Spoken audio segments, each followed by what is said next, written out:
So I'm sitting here with Don, and I really appreciate you coming out and doing this interview. I know that we've talked about doing it. So what brought you to your path, and how do you describe your path? Very definitely Wicca, and more than anything else, Gardnerian Wicca. But I was in a family that we didn't practice any religion in the family.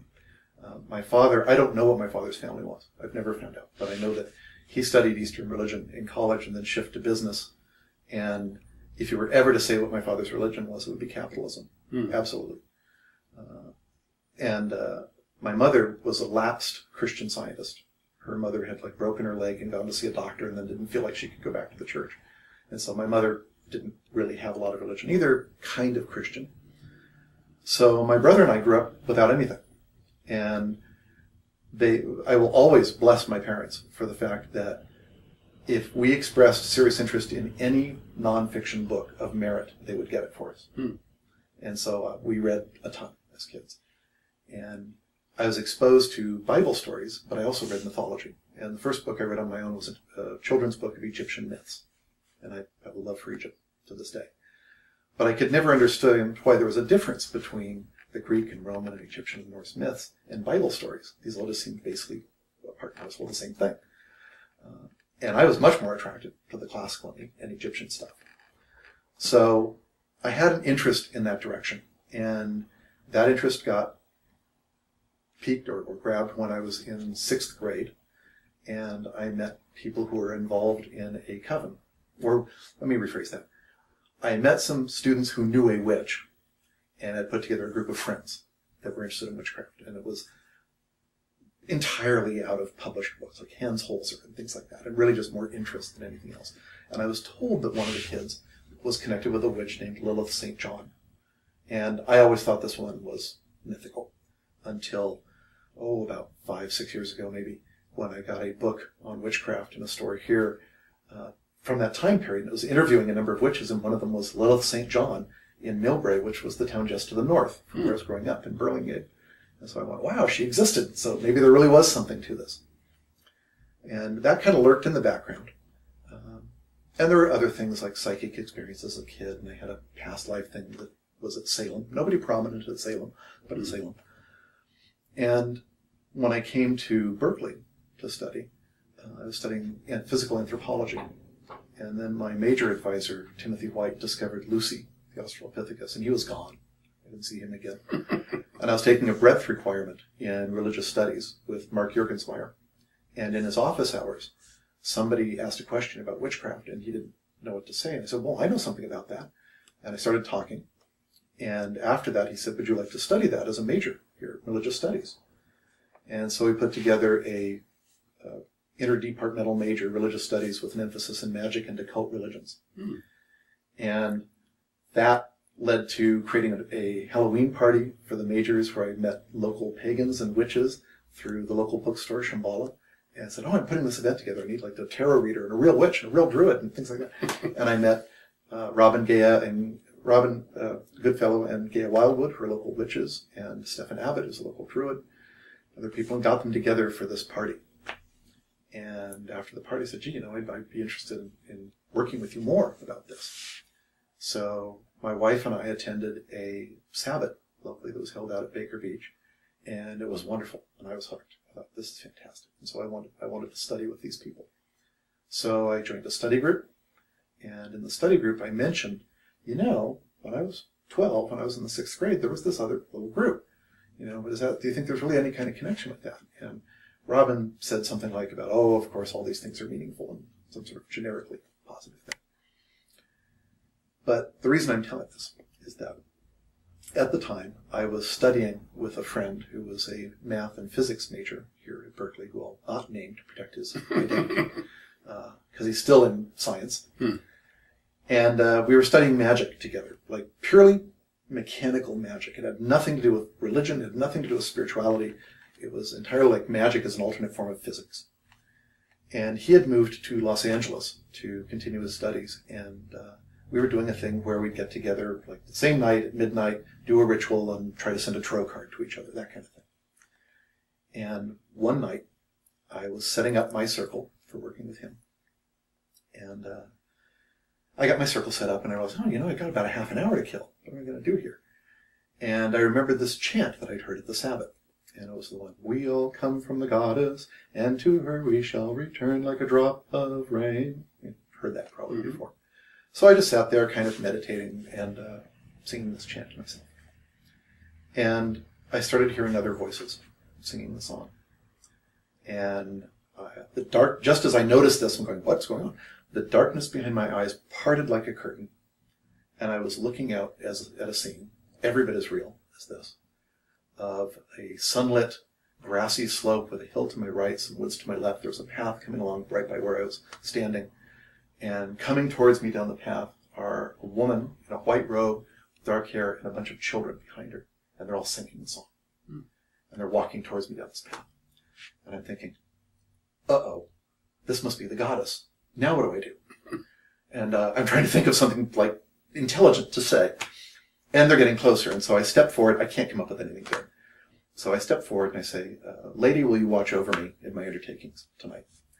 And she says, looks at me, smiles like stupid thing to say, and says, of course, are you not already one of my children? And she gestures back behind her, and I look back, and there's me at the age of 12, in one of the white robes and wearing a white cord, and in her train following along.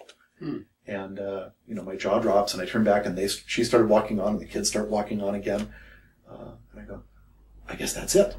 And so I step back, and the darkness closes, and I'm back in my room. And it's time to do this ritual with my friend. And that's the kind of thing that doesn't let go of you. And so I went to Robin and Gaia, and I said, I've had this experience. And Robin pointed out to me that in that tradition of witchcraft, which is called NROOGD, NROOGD, an initiate gets a white cord. And, this is indicating that I am already in the craft, so whether I like it or not. I'm already involved from back then. And I have been ever since. So I stayed working with them and was initiated and went through the degrees. And at the same time, I met a Gardnerian priestess here named Meredith, and I went through the degrees in her coven and ended up as high priest of that Gardnerian coven and have stayed that way ever since. The coven has changed names over time. It's now Coven Trismegiston, but some of the same people are still in as other people move in and out. And so I'm in the unusual position of the only religious affiliation I've ever had is being a witch. And that, for most people of my age, that's unusual. Most people of my age are converts from something else. Right. So that made a big difference, because then when the time came, as the craft was growing and as we were wanting to do outreach and talk more to the public, not having the baggage of having been in another tradition, having a bad experience, and having left it, made a huge difference in talking to other people. Because I didn't have buttons to get pushed. And I've also learned over time that it's created a certain lack, that there's some aspects, especially of Christianity, that people will talk about that I just don't understand. Right. Because I was never in that. But at the same time, it gave tremendous freedom. So that sort of was how I got on the path, and I've stayed there ever since.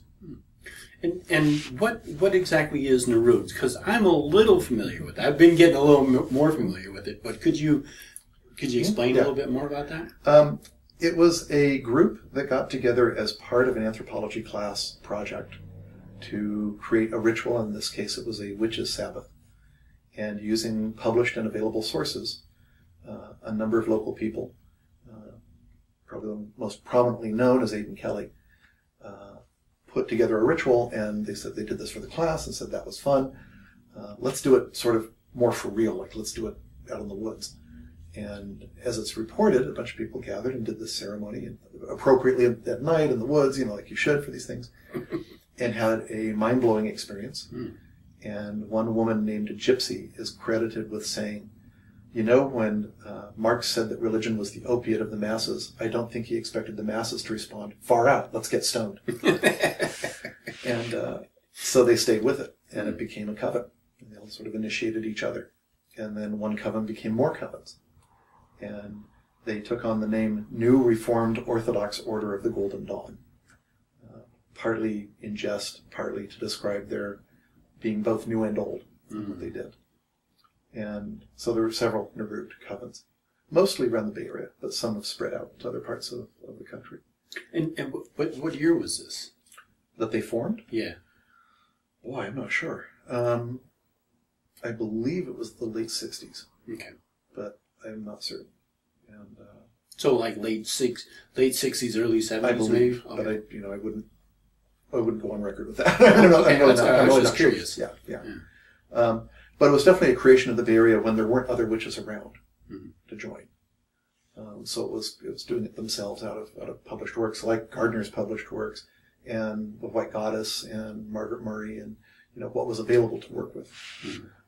And so they made a tradition that's very pretty, very beautiful, and often characterized by doing public rituals. For many, many years, NROOGD did the public Sabbats. They were the only people doing them, and would do 8 times a year, do a public ritual in a park or something that people could come to. And a lot of people connected with the craft that way, by finding out from friend of a friend or a local bookshop that the ritual was happening, then coming and meeting somebody there and getting into a study group. That was the old way that people got involved. It was a very complicated process to get connected, and that weeded people out. Yeah. If you weren't serious, you gave up pretty quick. And so the people that kind of made it through were people that really, really wanted to study. And that's very different from nowadays, where you can go online, read something cool, and say, I identify with that. I'm a witch. And maybe next week you're something else. Right. But that creates a real identity crisis, because back in earlier days, when I'm an old fogey, I guess. Back in earlier days, if somebody was a witch, you knew it meant that they had gone through something. Maybe not planned training, but they'd gone through something. They'd gone through a process of getting there. And nowadays, when someone says that, you don't know. What does it mean? And I think that creates an identity crisis for us, trying to figure out, who are we today? Of the people out there who say they're witches, what does that mean? And that's something we're wrestling with, and we'll continue to wrestle with. But so NROOGD has continued to be presence in the Bay Area in doing public ceremonies. There's now other groups around the Bay Area that do it too. But NROOGD has been doing it for a long, long time and has really got it down to an art. I kind of like the idea, because if somebody is interested in paganism and maybe they want to find out more about it, or maybe they're wondering about witchcraft, or they've read some books on it, if they can actually go and attend an open circle like that, then they can kind of get an idea of what it's like, and if it does speak to them, and then also maybe be able to connect with some people, and if anything, maybe develop relationships with them. Right. Well, that's nice. That's key. I think relationship is. We used to talk very much about the Wiccan, or in broader sense with the Druids and others, the pagan community, and it really was a community. People knew each other, and easily they talk about 6 degrees of separation. I was 1 degree of separation from almost everybody. Yeah. And what does community mean now, with a lot of people that you haven't met and aren't even friends of friends? So what does community mean in that context? And that's another thing we have to wrestle with. I'm sure lots of other religions do too. But since we, I think, have a much more fluid sense of being a member or not, it really creates a identity question for us. The more secret you are, the more restrictive you are on under what conditions material can be passed or to whom it can be passed, the more likely it is to die out.